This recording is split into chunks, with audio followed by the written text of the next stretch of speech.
I showed up to my own son's wedding driving the same old Honda I've had for years. The hood was faded like a bruise that never quite healed, but it got me there. The valet looked barely out of high school. He nodded politely and said, "Good evening, ma'am," but I caught the quick glance past my car like he expected I was making a delivery. Down the circular drive, a lineup of sleek black SUVs and polished sedans glinted under the lights like some luxury car ad. Front and center was my ex-husband's Lexus, angled just right so its shiny logo caught the spotlight. I'd ironed my dress that morning. It was pale green, simple but tidy. The shoes were the same sensible pair I wore to church, scuffed at the toes but clean and polished. Tucked under my arm was the only thing I brought, a wooden recipe box I'd spent months working on. It wasn't anything fancy, just solid pine, with little brass corners I screwed in myself. Inside were handwritten cards, recipes that had followed me through 30 years, and nearly as many kitchens. My handwriting marked with flour, all, and once, a splash of wine from the night Andrew insisted on helping. The invitation had come late, 6 weeks after everyone else's. It was tucked inside a thick ivory envelope, with a quick note in Ashley's handwriting. "Hope you can make it." I'd made it. Inside, the Westbrook Country Club gleamed with chandeliers and marble floors. A string quartet played something soft and expensive sounding. I saw the ice sculptures, first 2 swans arched into a heart. And then I saw George. He was 64 now, but wore his age like it came tailored. Silver hair swept back, tuxedo snug like it had been sewn on him. Ashley stood beside him, every bit the magazine perfect partner. She was 35, with shiny hair, posture like a model, and that effortless grace money tends to buy. They stood greeting guests like royalty, which I suppose they were that night. Andrew, my Andrew, stood between them in his tux, all grown up and grinning, the same wide smile I'd seen over baking messes and midnight pasta bowls. His eyes still held the same light, but everything else about him had been shaped by George's world. I joined the greeting line. When George took my hand, it was firm and rehearsed. "Kate, glad you made it. Long drive, I'm sure. Not we're happy to see you. Just glad you made it."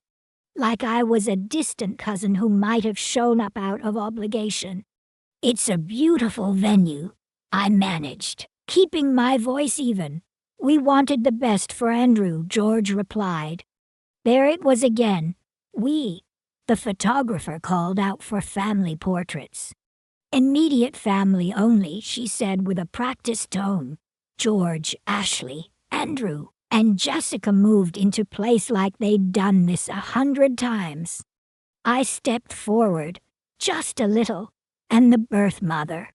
The photographer asked, glancing at her clipboard. "Birth mother," like I was a footnote on a medical chart. George didn't even flinch. "Just off to the side," he said smoothly. "We want the focus on the couple." So I stood back, hands clasped in front of me, while George rested his arm across Andrew's shoulders like he'd raised him himself. The camera clicked. A photo to remember, sealed in gloss. Table 12 was mine, way in the back, next to George's elderly relatives who nodded politely, then forgot they'd done it. The place card said Kate Palmer in elegant calligraphy. No +1, no title, just me. Halfway through introductions, one woman leaned toward me and asked if I was part of the catering staff. I smiled and said no.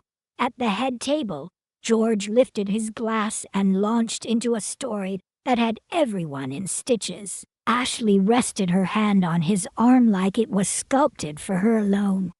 The gift table was near the entrance, overflowing with Tiffany boxes and cash-stuffed envelopes. My recipe box sat among them like a brown bird in a nest of peacocks. A woman in sequins picked it up, turned it over once, and said to her friend, "How quaint! Homemade! So traditional." Then she set it down with the kind of care you use on something fragile but unnecessary. I stayed at my table and watched the whole celebration unfold like a stage production. I thought about those recipe cards. They weren't just meals. They were years of trial and error. Bread that took 3 tries to rise, a Thanksgiving turkey that carved dry but proud.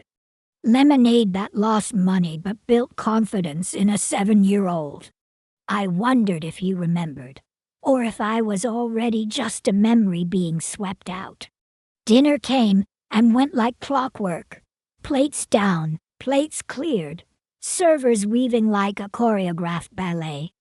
The salmon was overcooked and drowning in dill cream. But no one noticed. Everyone was listening to George. He stood near the bar like he owned the spotlight, glass in hand, voice booming the way it used to when he ran meetings at the firm. "You know," he said, hand on Ashley's arm. "It wasn't until I found a true partner, someone who understood drive, that things came together." Ashley tilted just enough to let her bracelet catch the light. She nodded like she'd written the speech herself. The men chuckled. One said, "You can see it. Discipline." George smiled, humble in that practiced, smug way. "Exactly," he said. "Potential's nothing without the right environment." Andrew grew up in a home with structure. He learned what ambition looks like.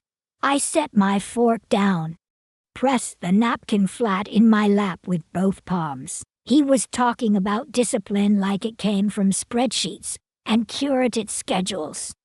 Not from hours spent kneading dough that wouldn't rise. Not from evenings at the kitchen table redoing long division while I stirred sauce. The wedding planner showed up at our table, earpiece slightly askew, clipboard hugged to her chest. "We're moving into toasts," she said. "Father of the groom, best man, maid of honor," and the mother's blessing, just a few words. Traditional. She looked at me, pen poised. Before I could respond, George stepped in. "We've decided to keep it modern," he said. "Streamlined program. Too many speeches slows things down." The planner paused, flicked her eyes between us. "We're traditional, and we're modern," he added, already pivoting toward the bar. She checked a box, smiled with that professional sympathy that means we know, but we're not going to fix it, and moved on. I breathed in. Across the room, Andrew laughed with his groomsmen, and for just a second, he looked at me. That quick look he used to give when he wanted to know I was still there. He smiled, then turned away. Ashley faced me full on, lowered her voice just enough to pretend it was private while still letting everyone around us hear. "That was so gracious of you, Kate. Not everyone understands how events need to flow." I gave her a tight smile, the kind that never touches your eyes. "Of course." George was already holding court again. "I've learned so much from Ashley," he said, "about rhythm. Setting the right pace not just in business, but in family." Andrew, he said, had absorbed that rhythm and learned how to execute. That word stuck in my throat. Execute. Andrew didn't learn rhythm from PowerPoint slides or performance reviews. He learned it in our kitchen on Sunday afternoons, rolling pasta dough until his arms ached and the floor was dusted in flour. Execution came from recipe cards where the first 2 steps were underlined twice, because skipping them meant everything fell apart.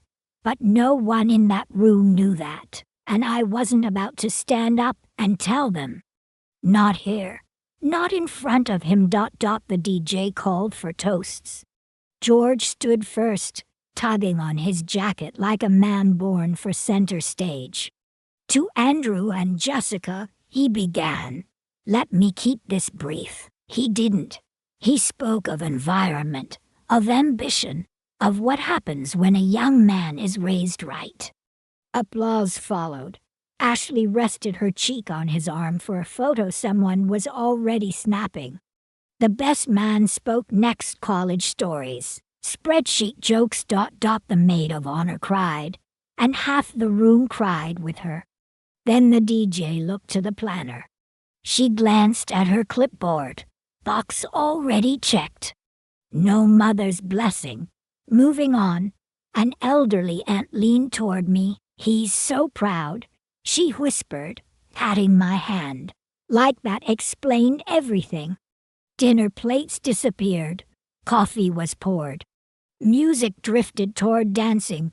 George floated from table to table, accepting compliments on the man he raised. Ashley followed behind, adjusting napkins and centerpieces like she was styling a magazine shoot. They paused at my table. George's smile was tight, practiced. All running smoothly. It's a beautiful evening, I said. Streamlined, he replied. He placed a hand on Ashley's wrist. That's Ashley. She's brought that to all of us. Ashley leaned closer. Thank you for being so understanding, she said. I nodded. It's Andrew's day. George looked pleased. They moved on, already angling toward the next group. I stayed seated, hands wrapped around my coffee cup, letting the warmth soak into my skin. Across the room, the DJ invited the parents to the dance floor. George stepped out right away. Ashley followed. The planner looked my way for a second, then looked away. Polite smile in place, so I stayed where I was. No scene, no protest, just silence. From across the room, that stillness probably looked like grace, but up close, it was heavy. You have to carry it, and you have to choose who you're carrying it for. I carried it for him. That's when I noticed the gift table again. My recipe box was still there, tucked between glossy bags with satin bows and boxes stamped in Tiffany blue. Under the ballroom lights, the pine looked plain. The brass corners had lost their shine. In a few minutes, the gifts would be unwrapped. George and Ashley's would go first, something substantial, an investment account, a down payment, something with financial weight. The room would cheer, glasses would clink. Andrew would smile the way grooms are taught to smile. Then they'd reach for mine, that simple wooden box, filled with butter-stained, ink-smeared recipe cards, the kind of thing people call sentimental when they're trying not to say worthless. I could have left then, slipped out the side door, and driven home to my quiet apartment, avoided the slow burn of watching my gift land in his lap like an afterthought. But I stayed. Maybe it was pride. Maybe it was stubbornness. Maybe it was because I remembered the boy who cried over failed bread, the boy who learned that sometimes the third time really is the charm. I'd made him a promise once. Standing in a flour-dusted kitchen with sticky hands and hopeful eyes. The question was, did he remember? The gift opening felt like another stage scene. They'd cleared a space near the head table. Two ornate chairs sat like thrones, and Andrew and Jessica were seated like the king and queen of the evening. The photographer circled them, camera flashing, capturing every gasp and smile. George stood just behind, perfectly placed, chin slightly lifted like someone sculpted him there. Ashley hovered beside him, hand resting on the back of Andrew's chair like she belonged in the portrait more than I ever had. From my spot at table 12, I watched it unfold. They began with George And Ashley's gift. Of course they did. This one's from Dad and Ashley, Andrew announced, lifting a thick envelope. He opened it, eyebrows raised in practiced surprise. Wow! A generous down payment on our first home. The crowd erupted. Applause, whistles, even a gasp from someone near the front. George dipped his head, just enough to seem modest. We just want you to start your marriage with a strong foundation, he said. Security matters, more claps, more admiration. The bride's parents followed with a weekend in the Hamptons Club, memberships included. Ashley's old roommate gifted them crystal glasses. George's law partner offered an antique clock. Each gift came with its own little squeal of delight, each more expensive than the last. I caught myself tallying. That down payment had to be 6 figures. The Hamptons trip. Several thousand at least. The crystal.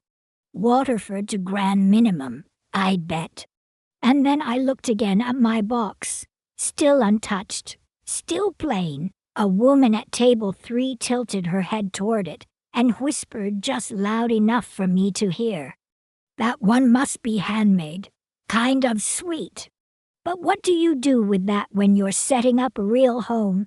Her husband snorted. Garage sale material. The thought counts, she added, like a soft apology. That phrase.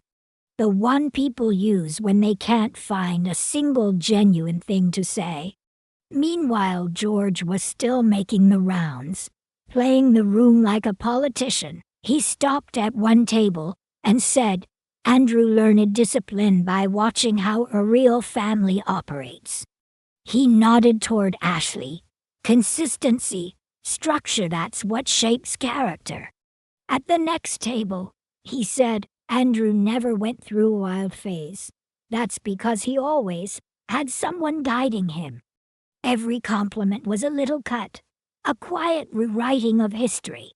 And none of it was technically a lie. Andrew was disciplined. He had stayed out of trouble. He had grown into a good man. But George hadn't taught him that. No one here knew that. To them, George was the architect. I was just a quiet woman in the background. It only got worse. Earlier that evening, I'd tried to introduce myself to a few of Andrew's college friends. They smiled politely. One of them asked, after a pause, "Oh, are you his birth mother?" Like I was a line item, a formality. Not the woman who'd hovered near boiling water while he learned to stir sauce. Not the one who made him wait for dough to rise when he wanted instant gratification. The DJ's voice broke the lull. Ladies and gentlemen, let's return our attention to the bride and groom for the final round of gifts. Andrew reached for my recipe box. My chest tightened. This was the moment. He turned it over in his hands, thumb brushing along one of the brass corners, and for a second, just a second, I saw something in his face. Recognition. Memory, maybe. Then George leaned in, whispered something I couldn't hear. Andrew's face smoothed, back to polite, back to groom mode. This one's from my mom, he said. A pause. Heavy, uncertain. It's sweet, very traditional. Scattered claps. I murmured, "Oh, that's nice." And then he set it down, didn't open it. Didn't read a single card. Didn't mention the handwriting that signed every field trip slip, every lunchbox note. I sat still, the hollow space inside me widening. Not anger, that had burned out years ago. This was something quieter, something heavier. The grief of watching your entire life's work reduced to 5 seconds of vague applause. And the worst part, it wasn't just the dismissal. It was the realization that to him, to Andrew, I might have been reduced to exactly that. A footnote, a woman who gave him cookies, but not a foundation. I thought about leaving. I really did. Just slipping out the side entrance, driving home without saying a word. Let them continue their perfect evening without the awkward presence of the woman who used to matter. No one would stop me. Some wouldn't even notice I was gone. But I stayed. Maybe I wanted to punish myself. Maybe I needed to see it through. Maybe I just couldn't leave without knowing for sure how completely I had been erased. The music swelled again. Couples moved onto the dance floor. George soaked up congratulations. Ashley fluffed Andrew's boutonniere for the next photo op. Jessica spun in her gown under the chandeliers. And I sat alone at table 12, staring at the wooden box left forgotten on the gift table. Waiting, wondering if the boy I raised was still in there somewhere. The night wore on. Young people danced. Older guests clung to the bar. I was on my way to the restroom when I heard George's voice. He was tucked into a side alcove with Ashley and two of their country club friends. They held drinks and leaned in close. I paused behind a marble column, the sound of his voice too familiar to ignore. Remarkable how smoothly the story settled. One of the women said, "Andrew doesn't question it anymore, does he?" George swirled his scotch, that smug grin in place. Why would he? He was 20 when Kate and I split. At that age, boys are focused on themselves. He chuckled. We gave him a version that made sense. And over time, it became the truth. Ashley leaned in, voice warm and satisfied. Exactly. We showed him what success looks like. He doesn't need to dwell on the past when the present is this good. Their friend nodded. Well, it worked. The way he looks at you tonight, you'd never know his mother played much of a role at all. I stopped breathing. Ashley's laugh rang out light and sharp. Kate did her best, bless her. But some people think bake sales and casseroles are real accomplishments. She gave a small, pitying smile. Sweet, in their way, but hardly formative. My blood burned. I hadn't been some apron-wearing housewife hiding behind a cookie sheet. I'd worked as a sous chef in a real kitchen, one with flames, tickets piling up faster than you could read them, and a head chef who screamed until your ears ran. I held my own. I broke down a duck faster than most men in that ballroom could carve a roast. And I walked away from it all, not because I lacked ambition, because George looked me in the eye and said, "Children need their mother home." So I traded 12-hour shifts for juice boxes, tasting menus for meatloaf, and homework help. I believed it mattered. Now, I heard it twisted into something small. A narrative where I was just quaint background noise. George nodded, like issuing a final verdict. She needed to feel like she contributed, so we let her. The meals, the school projects, that was her space. But the real shaping, that came from us. Their laughter followed, smooth, quiet, cutting. I pressed myself into the cool marble, those words settling like stones in my stomach. They hadn't forgotten what I did. They remembered and dismissed it. Sacrifice, reduced to sentiment. Love, repackaged as lack. I wasn't invisible. I'd been rewritten. Ashley and George moved back toward the ballroom. As they walked, George said, almost as an afterthought, "At least she made a nice little recipe box." Very traditional. Laughter again, and I stayed hidden, the music swelling behind me, my body rigid as stone. It hit me then. I hadn't just been pushed out of Andrew's story. I'd been recast as the side character, the quaint woman who baked while the real adults raised a man. Comic relief, background texture, and the worst part. Standing there in that hallway, I almost believed them. I looked back toward the ballroom. My son was out there dancing with his bride, surrounded by the world George had built for him: wealth, prestige, approval, and my wooden box, still sitting alone, tucked between glittering gifts no one would ever forget. For the first time in my life, I understood what it felt like to be truly invisible. Not unseen, but minimized, diminished. I began walking back to my table, still stunned by what I'd overheard, when I stopped short. Andrew was standing by the gift table, alone. The noise of the reception drifted behind him like static. In his hands was the recipe box. The lid was open. From where I stood, I saw him lift a card, holding it delicately between his fingers like it might crumble if he wasn't careful. He traced the handwriting with his thumb. My handwriting. The same looks and curves that signed every permission slip, every lunchbox note, every scrap of advice on the counter. He read one card, then another. His lips moved softly, mouthing the words like he was reading them aloud to himself. And something changed. That practice smile, the groom's mask gone. His face softened. He looked younger, softer. Like the boy I used to knead dough with on quiet Sunday afternoons. I didn't move, didn't even blink. Afraid I might break whatever memory he'd stepped into. He lifted a card higher, turning it toward the chandelier light. I knew which one it was just by the way he smiled. Bread from scratch. He was 10 when he made it. Fists pounding the dough, frustrated that it wouldn't rise. I'd told him, good things take time. Sometimes you have to try 3 times before it works. And he had.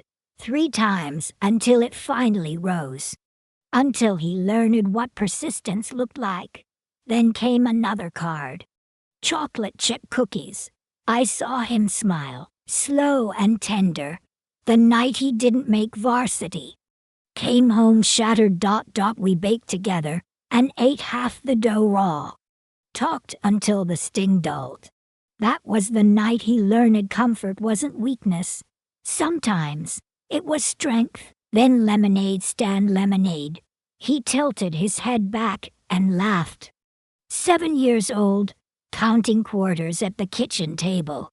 Realizing he'd lost money but gained confidence. The start of his first business. One card after another, each one a piece of him. Each one a piece of me I had folded into flour and sugar and written down in ink. And then his shoulders squared. He looked up. Scanned the room. His eyes found mine. Even from across the ballroom, I saw it. The shift. He wasn't the man in the tux anymore. He was my boy. Apron crooked. Flour on his nose. Proud of the bread that finally rose on the 3rd try. Andrew closed the box, held it tight to his chest. Then he turned not toward me but toward the DJ booth. My stomach flipped. He leaned in, said something I couldn't hear. The DJ hesitated, then handed him the microphone. The music cut. The room went still. Andrew stepped forward, the microphone in one hand, the recipe box in the other. I'm sorry to interrupt, he said, voice calm, steady, but I need to share something. George was at his side in a heartbeat, hand half raised, a tight smile already forming. Andrew, maybe we. Andrew lifted the box. This will just take a minute. The room fell into silence. So quiet I could hear a glass clink on the far side of the hall. He looked down at the box.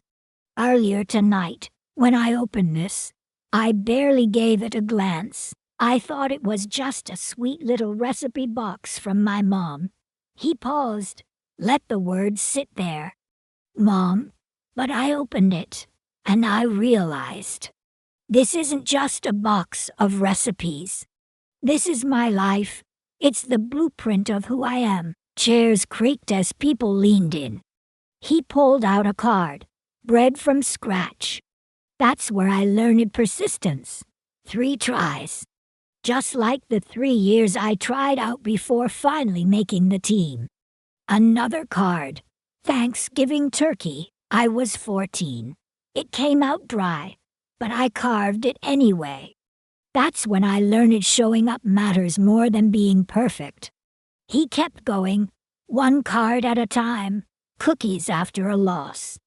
Lemonade when he dreamed of being an entrepreneur, pasta from scratch the year he applied to college, learning that rhythm mattered just as much as planning. Every memory unfolding like a storybook written in flour and ink.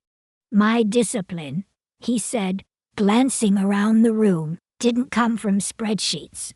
It didn't come from motivational speeches or color-coded schedules. It came from this woman. He turned, looked at me, held the gaze. My mother. He said it with full weight. Not just the word, the truth. She taught me everything through burned bread and late-night meals. She built me from the inside out. 1 quiet sacrifice, 1 warm plate at a time. George's smile cracked. Ashley's fingers gripped her champagne glass a little tighter, but Andrew didn't stop. She gave up her own career so I could have the kind of life we're all celebrating tonight. She didn't just feed me. She built me. A hush fell over the room. Not awkward, reverent. Dad, he said, turning to George, thank you for paying for this wedding. But the character you've all been praising tonight, that didn't come from you. That came from her. He pointed to me. That came from Kate Palmer. Applause rose louder, fuller than anything I'd heard all night. Not polite claps. Not obligatory, the kind that starts in the chest. Andrew walked toward me and placed the recipe box in my hands. Mom, he said, and that one word held everything we hadn't said in years. I'm sorry it took me this long to see it. I'm sorry I let anyone make you feel invisible.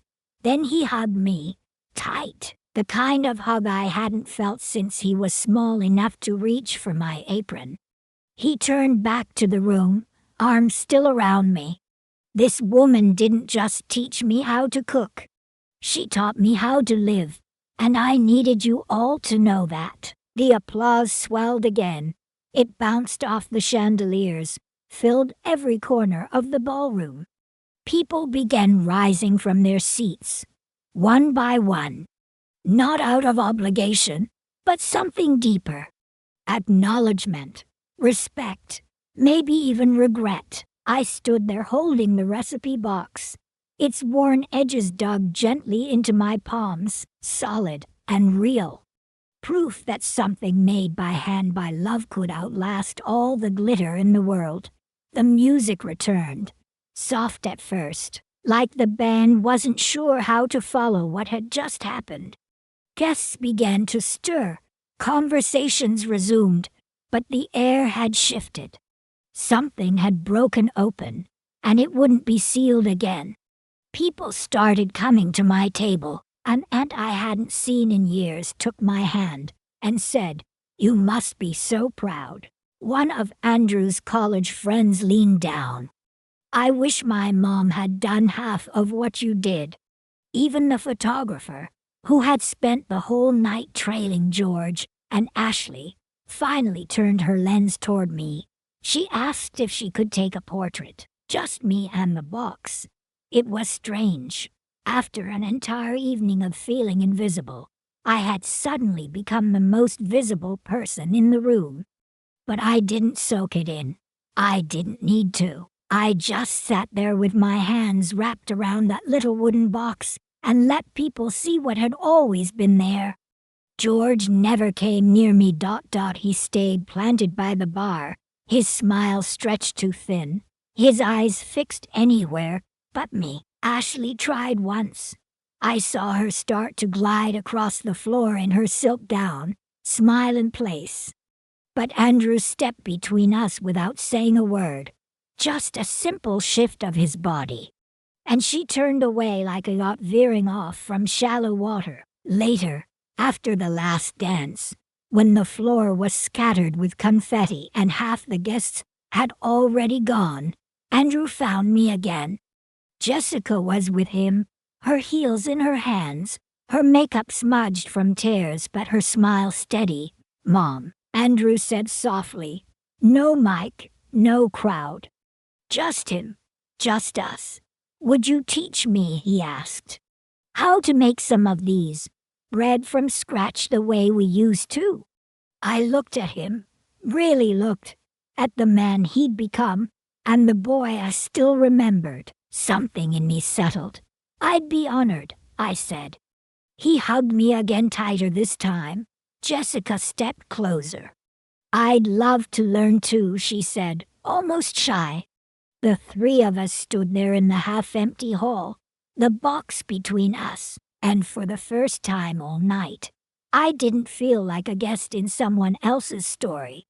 Later, when I carried the box out to my old sedan, I paused in the cool night air. Around me, valets jogged to fetch luxury cars, BMWs, Teslas, a Porsche or two. Guests called cheerful goodbyes. George's laughter drifted faintly from the bar, already retelling his version of the evening to whoever would listen. But none of that mattered anymore, not to me. As the staff began clearing tables and the last of the music faded, I caught one last glimpse of Jessica. She was cradling the recipe box in her arms like it was the most precious thing they'd received all night. Andrew stood beside her, still in his tux, still looking every inch the groom. But now, the box was pressed close to both of them, and I didn't need to hold it anymore. It was where it belonged. When I walked to my car, I carried nothing in my hands, but my chest felt lighter than it had in years. Because I knew now, with complete certainty, that what I had built hadn't just survived. It would continue ... in their lives. In their kitchen, in their future. Some foundations are invisible, some are made of flour, patience, and quiet evenings around the dinner table. But the best ones, they last forever. So that's my story. I'd love to know if it were you. Would you have stayed after being treated that way? Tell me in the comments, and subscribe if you believe it's never too late for your story to be seen.